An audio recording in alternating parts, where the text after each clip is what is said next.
पालकमंत्रीपदाचा तिढा कायम असताना उपमुख्यमंत्री एकनाथ शिंदे आज नाशिक दौऱ्यावर आहेत। नाशिकात एकनाथ शिंदेंची मतदार आभार सभा होणार आहे आणि या आभार सभेच्या माध्यमातून शिवसेना जोरदार शक्ती प्रदर्शन करणार आहे। शिंदे सेनेच्या शक्ती प्रदर्शनाबाबत अधिक माहिती देत आहेत आमचे प्रतिनिधी अभिजित सोनावणे। उपमुख्यमंत्री एकनाथ शिंदे यांच्या नाशिकमधल्या आभार दौऱ्याच्या पार्श्वभूमीवर आज शिंदेंच्या शिवसेनेकडून नाशिकमध्ये जोरदार शक्ती प्रदर्शन करण्याचा प्रयत्न केला जातोय।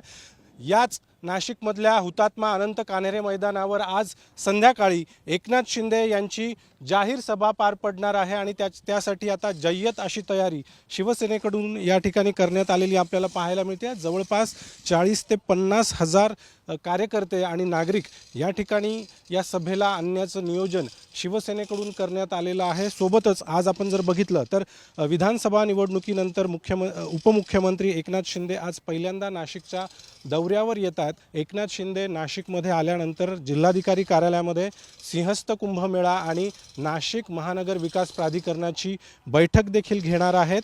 कॅमेरामन प्रवीण काळबांडेसह अभिजित सोनवणे, साम टीव्ही, नाशिक।